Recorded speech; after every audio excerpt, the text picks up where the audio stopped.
Thank you for listening to the Allender Center podcast. I'm Dr. Dan Allender. And I'm Rachel Clinton Chen. We're fiercely committed to providing hope and healing to a fragmented world. And restoration for the heart. Thank you for joining us. Let's get this conversation started.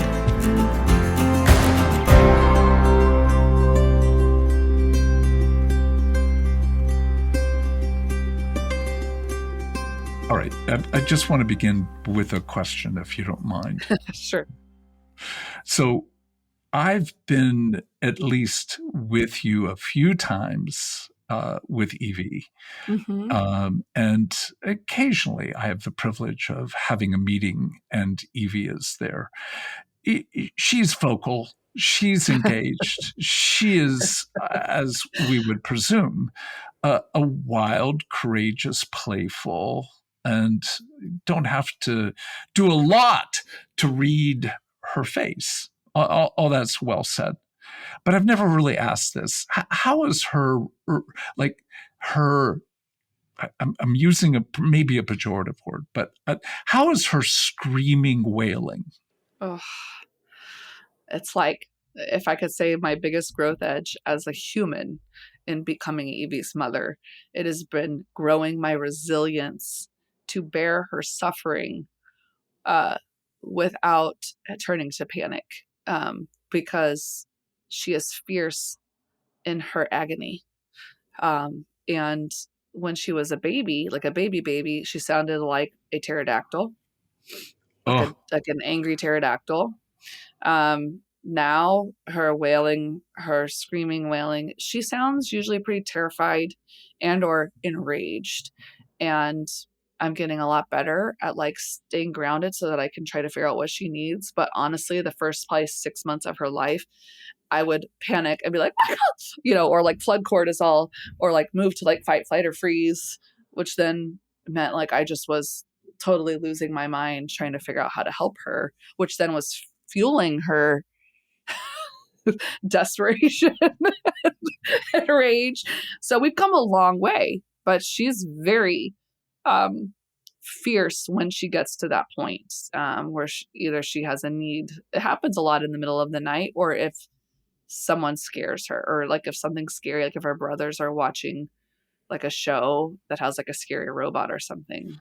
All right. The reason I ask is Becky and I were tending to our 4-year-old granddaughter, Parker, who, of all our 6 grandchildren, has, I think, the most perfected form of fear, rage-based screaming tears. Like it's an intensity that I don't remember with my children, and that's probably nostalgia. It's not comparable to anything I've experienced. And I adore her. I love her. But in the presence of that kind of intensity, I kind of fall apart. I can only do 4 or 5 minutes.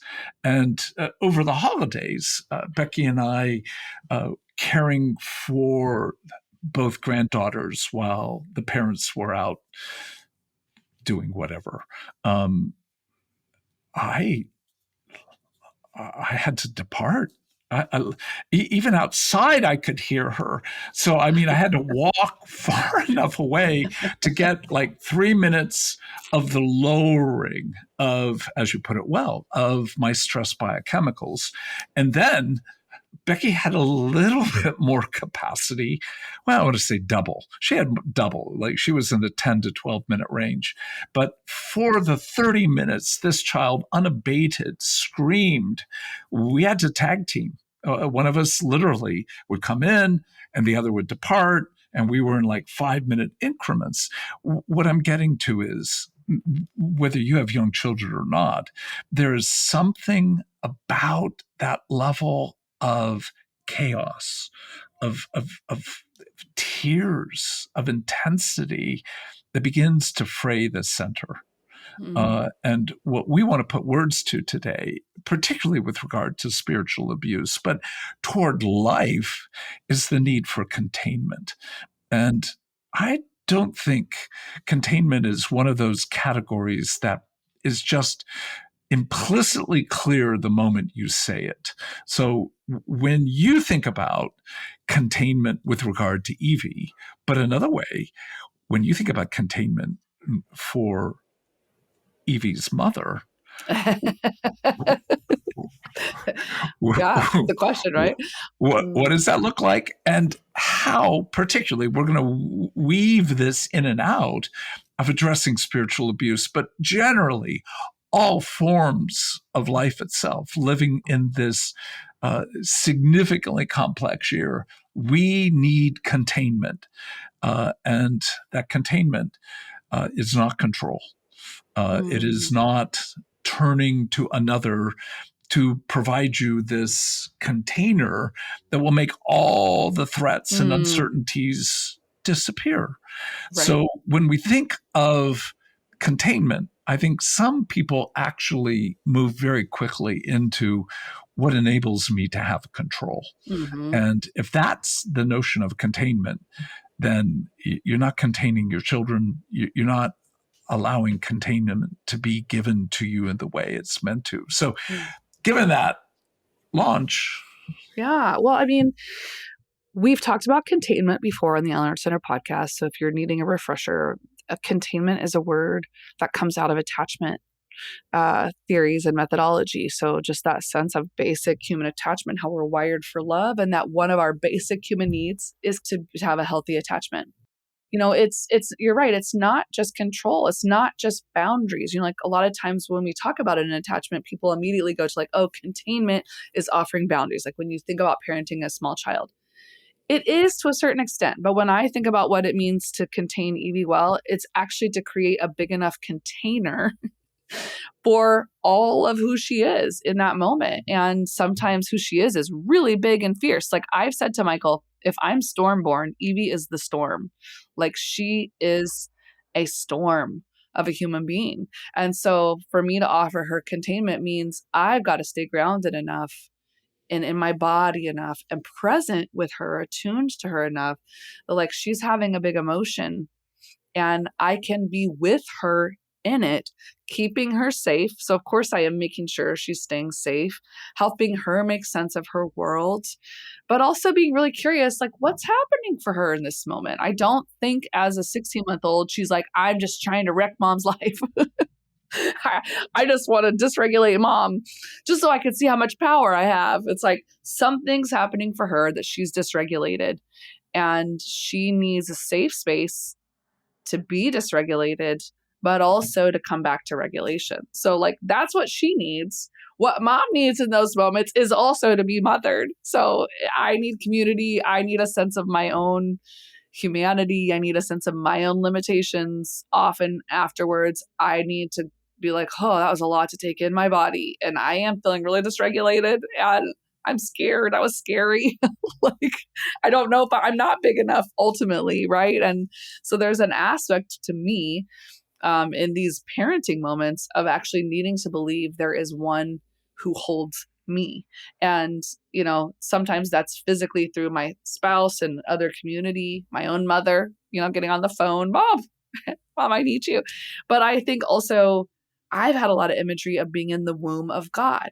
So like thinking about God's womb as a container for me, holding all things together, groaning and suffering and birthing new life in these places that feel impossible. And I have my spiritual director to thank for that. When I was pregnant, she kept inviting me to picture myself in God's womb as I was imagining Evie in my womb.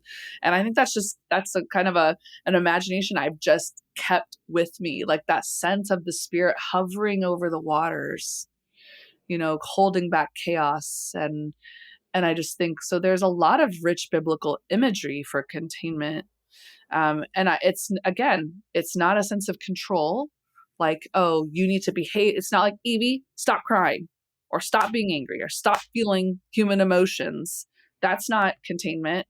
It's also not, I'm going to be here for you for your big emotions, but I'm not going to do anything to change the situation that might be causing your big emotions. Like, it's not just maintaining the status quo. Sometimes it's a negotiation. So I think if we can keep both those extremes in mind, like that's not what we're talking about.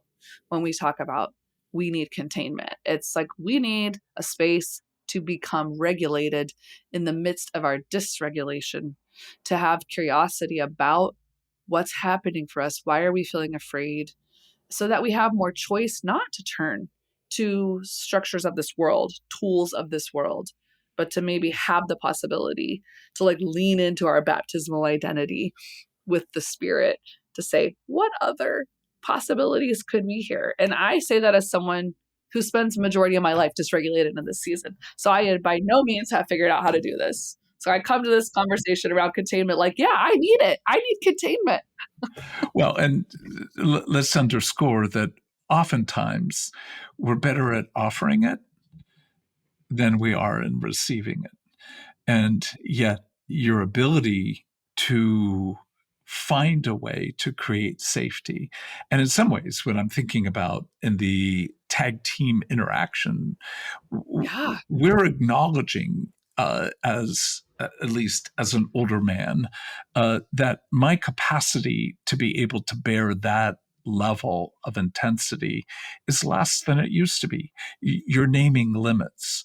You're naming limits. Therefore, safety for others, but safety for oneself in the process is so crucial. The idea that the center holds because you have no regard for yourself.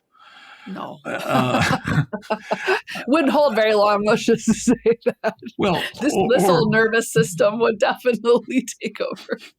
yeah, I kind of agree, but what I'm saying is that under certain pressures, under Oh yeah. systems and pressures Yeah. that require mothers don't have a need to take care of themselves, and you're a Yeah. bad mother if your children screaming unnerves you.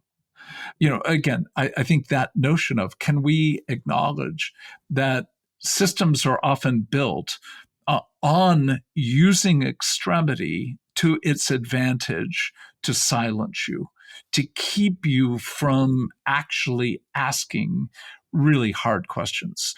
And then what you named is can you attune to your own body, let alone the other? And when we talk about containment, we almost always talk about attunement first.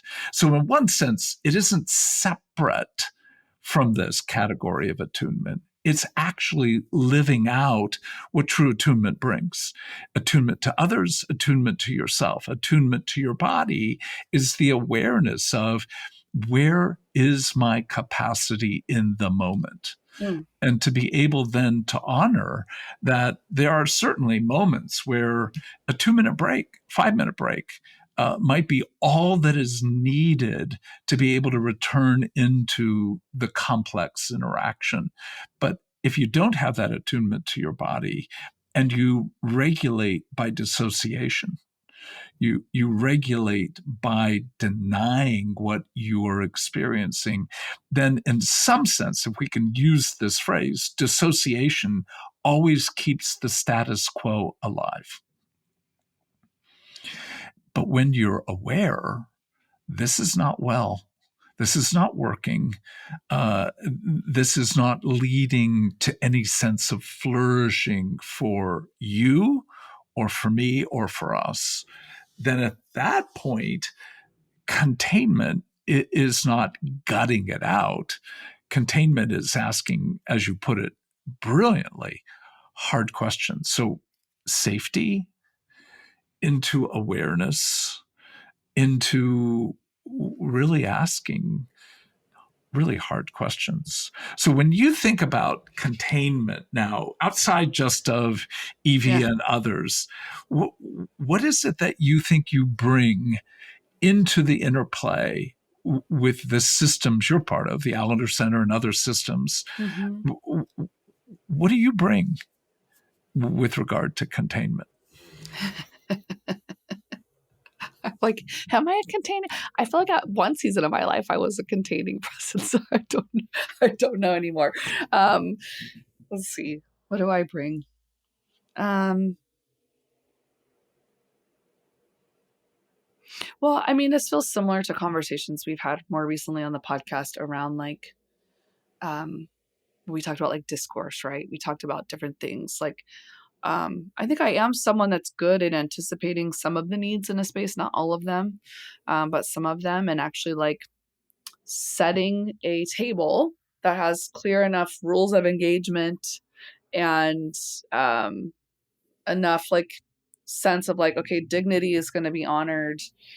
But I'm also very intense, right? So that's the thing is I think it throws people off sometimes because containment doesn't mean you don't have intense emotions. It doesn't mean you're not bringing anger or sadness to a space. It means there's a sense of like, well, what's the plan when that happens? And who's holding a frame to say, okay, and now that has to stop. Like it's moved into a kind of harm. So I think I do have a capacity to hold a lot of complexity. But also to say, okay, something has to shift here, you know. Do I do that well all the time? No. As I think I do also bring a lot of self-awareness, maybe too much sometimes. Um, Well, again, let's go back to the categories. You have a sense of what safety is needed with others. We've had some intense disagreements over a lot of things, uh, but I've never feared that the container is going to crack. That somehow what you feel, what I feel would be so overwhelming that in some sense, if you use the idea of a cup, that the liquid in it is going to melt this little cardboard down to nothingness. So a container is a good image for this notion of, no, we can hold this. And even if it spills over, it's not so toxic it can't be engaged. So I think part of safety is a commitment to safety, not to avoid conflict, but safety that we can remain engaged even if there are strong feelings or differences that create tension. So I think part of the issue is how in any relationship will conflict or tension be, and mhm, I don't like the word I'm about to use, but it's a beginning. How will it be managed? And mm, managed not defined as resolved or ignored, but how will we hold it together? Will the center hold? And I think containment begins with that. The center will hold, but the center is not keeping the status quo alive. It is allowing the status, the state, to move to that evolution of what greater goodness would hold. And so, in that sense, it's not the being bound to this is the way we do it. You don't treat me this way. You don't engage me this way. And there are lines and boundaries. You don't do this. It is the promise that we can engage where there's hurt or difference or confusion, but stay in it. And I think that's what I think most of us feel at some level. There will be a point where we can't stay in it. And therefore, the threat, we can't stay in it. This cup is going to dissolve, then keeps the temperature in the range that we think the relationship will survive. And I've seen, so heartbreaking, so many marriages I've worked with as a therapist, where the intensity between a couple can't be engaged with safety, with awareness, but also with care and curiosity, because that sense the center will not hold. yeah. Oh, I mean, I, my guess is many of us could look around and say there's not a lot of places right now where it feels like the center can hold. And And we know that's because people are really traumatized right now. And so we know there's fragmentation at play, there's fight, flight, freeze, or fawn at play, there's isolation and dissociation and all the things we've named that actually work counterintuitively, to a kind of mutual commitment. Not to remain in places or contexts that aren't actually going to lead to your flourishing. So this is not a call to just stay put. It's a sense of, can we find a capacity to trust, to create spaces of trust, which are never going to come without conflict, like ever. In Amen. some ways, it's seeing how people engage conflict that actually develop new neural pathways inside of us. And kind of what we're talking about reminds me of, and honestly, I would love to kind of reference who this is from, but I just remember in seminary when we were talking about different styles of church and church leadership, and even like thinking about the Seattle School, we often use language of like a bounded set or a centered set movement. And a bounded set movement is one that's much more rigid and it has really clear boundary lines of who's in and who's out. And it's pretty static. It doesn't have a lot of movement. Whereas a centered set movement is like, you could actually imagine like a nucleus that has a mission. It's moving somewhere. Like we are moving somewhere together. So in order for there to actually be a capacity to contain, there has to be certain kind of missional alignment. There has to be, people can be multiple places around the center. You don't have to be in like one specific place. And you can be some distance from the center, but there's still a line at which, the center won't hold. Like we can't have all this extremity here. We can't have all this contempt. We can't have all of this shame. We can't have all this fear and manipulation. And so I think in some ways we're trying to propose almost like an imagination for what it looks like to stay in community and in connection, in relationship toward something, like you said, like where there can be negotiations around the structure, around the shape, around the mission, because we've committed, we're moving somewhere together, and we don't want there to be toxic things holding us back. And change might take time, and it might take failure, and like coming back together and repair. So we're not trying to propose some kind of utopia or some false sense of peace where we all just get along and we sing kumbaya and we hold hands and that's how we hold the center.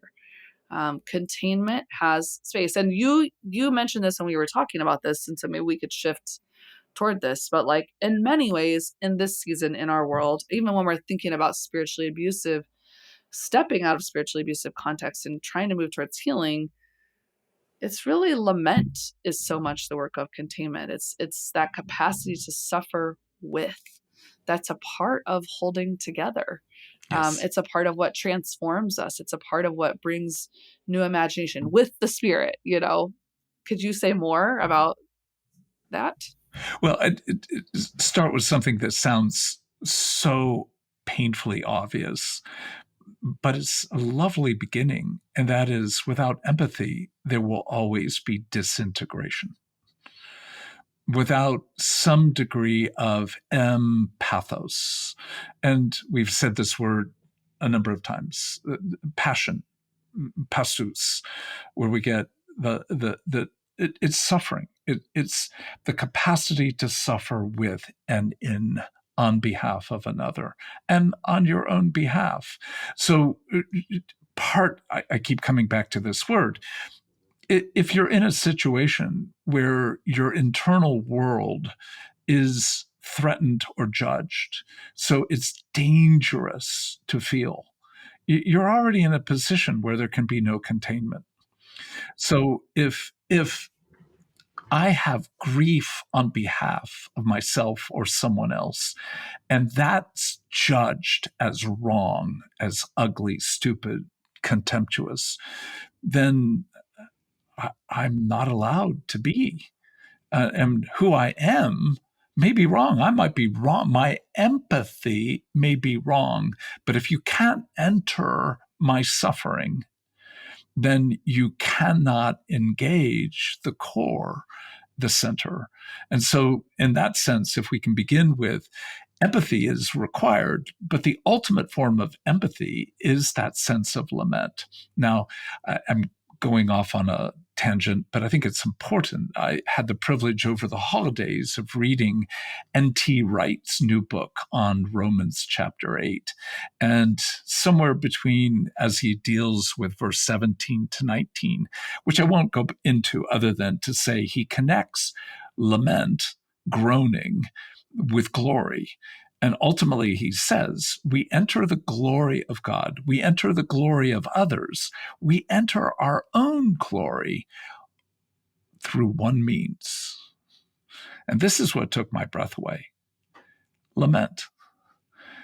What he's saying is, lament isn't necessary. Indeed, it is. But far more, it is a gift that we offer to one another, ultimately to God. And so where we refuse to lament, we cannot contain.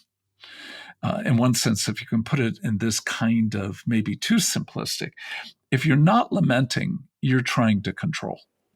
And if you're controlling, even when it's got awfully good motives, it ultimately isn't the kind of containment that allows a person to grow in dignity, but even more so, to grow in the ability to go, I don't think this is right. This isn't the way things are meant to be. So lament is not only a kind of looking back at the level of things are not well. Lament is also what prompts us to let our hearts move to what is meant to be. So it is, in one sense, the depth of holding past and future in the present is through our tears.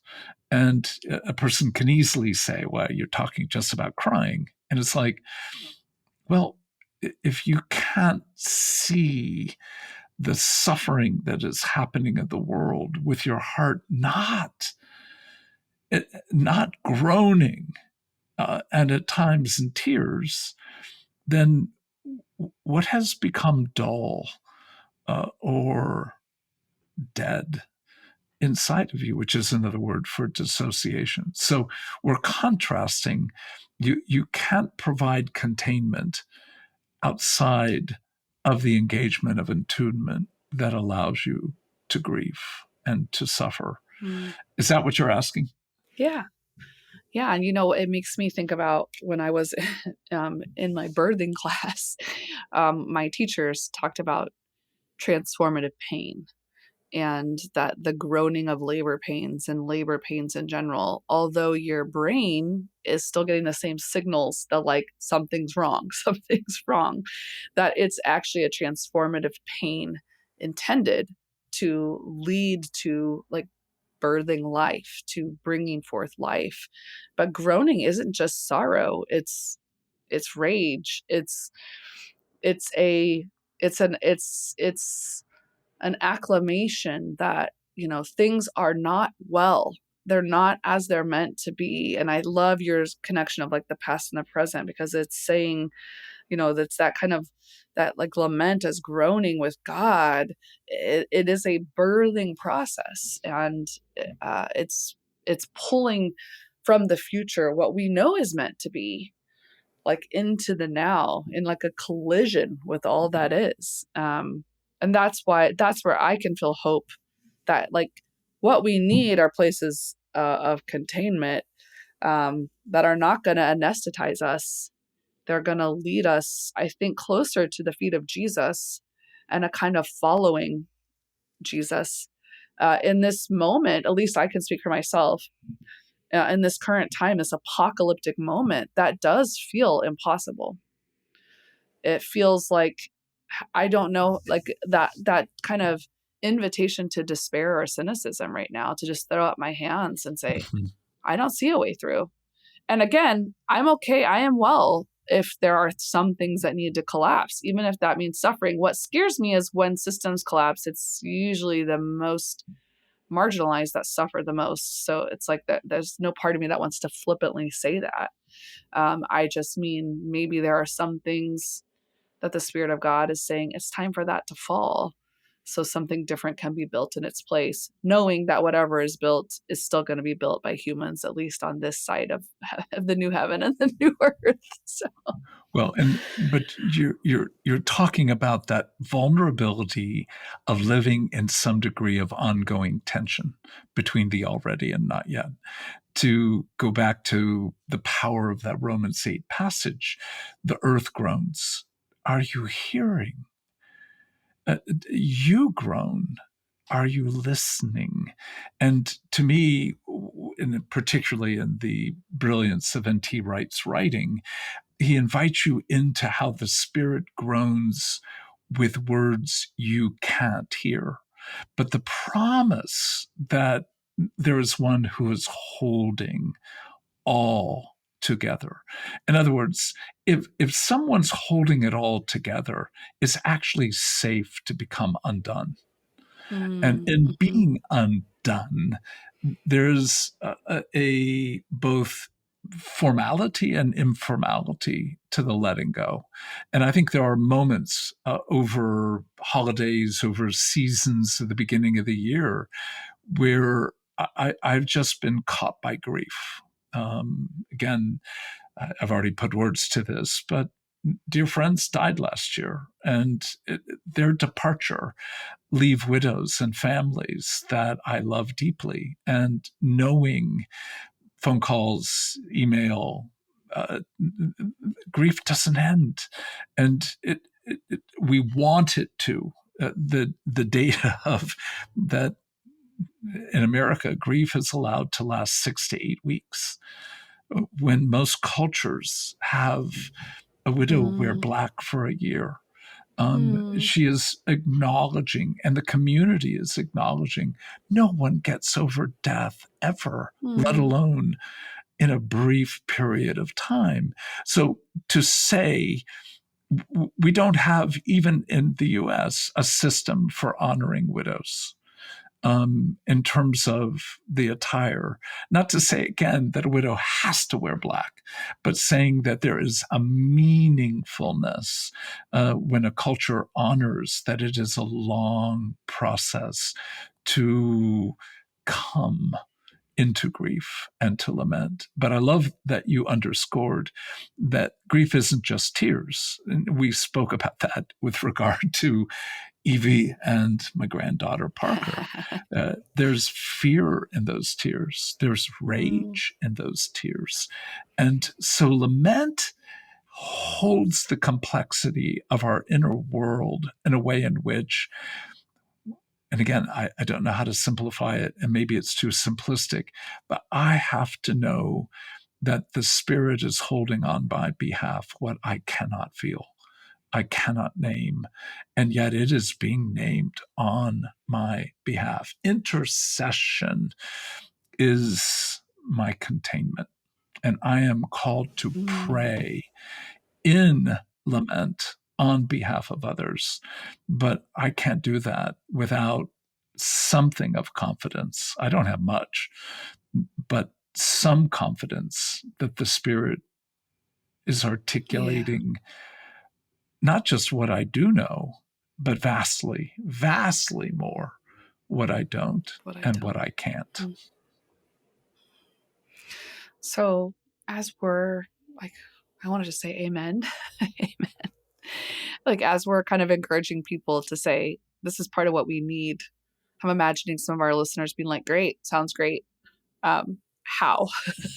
like, like we just, like if this isn't a part of the communities that you're in, or it's not a part of your marriage, or not a part of even your relationship with your own body, I'm wondering just some simple steps we could say. I mean, I know containment's not necessarily simple, but like we're going into this crazy year. When we say crazy year, we're talking about it being an election year, um, among all the other things playing out in our world. Um, I don't know, just as we bring this to, unless we didn't want to bring it to close, but I'm thinking as we bring this to a close, how would we encourage people to create context of containment in a season that's going to be very countercultural? Well, I can tell you what I'm doing, but it does not, it feels anything but adequate. And that's part of what I think containment holds.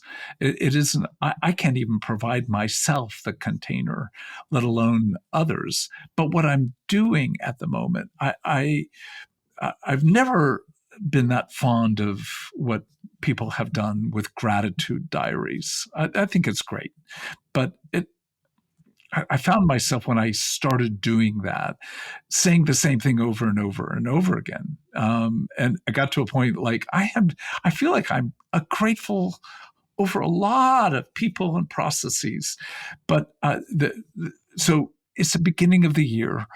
It's not far into it, but there have been two things I've been taking notes on, which is different than diarying or journaling. And one is delight. So, what brings delight? And I was watching yesterday out my window two neighbors and their dogs talking in a way in which I could see them. I couldn't hear them. And the dogs, just how they were playing with one another with no awareness, apparently, on the part of our neighbors, I just thought was hilarious. It just brought delight. And what I find, though, is the greater delight I find, it creates even more desire. And in that, when I move to desire, I almost always enter so much more the realm of lament. So I've been keeping, in one sense, an intersecting play between delight and lament. And in that, what I'm finding is there's so much more groaning within me. Yeah. I'm watching these neighbors and the dogs and wondering, because I know the neighbors, like, do they actually have as much play together as their dogs do? Do I have as much play with my neighbors, who I'm very, very fond of? So I'm looking at the dogs going, you have a better relationship than I have with any of my neighbors. And I was surprised by how movement into delight opens the door to desire. And desire is always the realm of what we were most ultimately made for, systemically, interpersonally, intrapsychically, spiritually. And that is, I need the spirit to continue to name and to bring some awareness. Not much for me right now, but some awareness of the unheard groanings that are within me. That is, in some sense, giving me, I would hope, more ground to enter beauty, words that we've used a million times, and more realm to enter brokenness. Mm. Oh, I really like that. It's so good. I mean, I think I'm doing similar things. I'm just not writing it down because I don't have time. But I am paying attention to the things. I mean, because I think what I would say is at the very minimum, can you slow down enough to honor your personhood and humanity and the people around you? Because the reality is, if we forget or lose sight of what it is we're made for, cynicism, scapegoating, fear, control will be much safer for us if we forget what it actually is we're meant for and what we're meant to be creating on behalf of ourselves and others.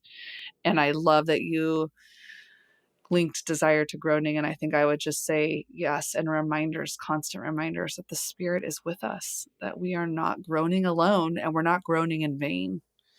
Whether we have confidence in that or not, I'm with you, Dan. Like, I believe, help my unbelief.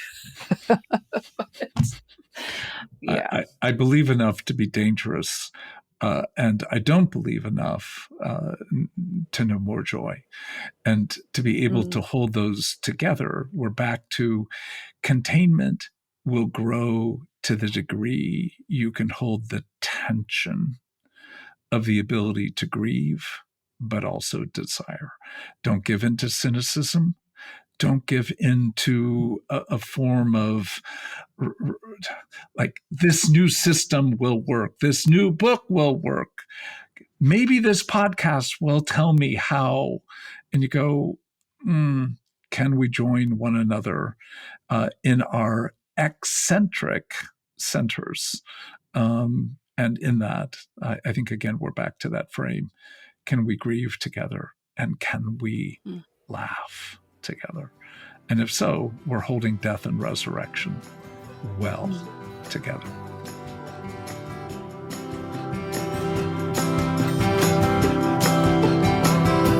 The Allender Center podcast is produced by the Seattle School of Theology and Psychology. If you'd like more information about the Allender Center, you can look at theallendercenter.org.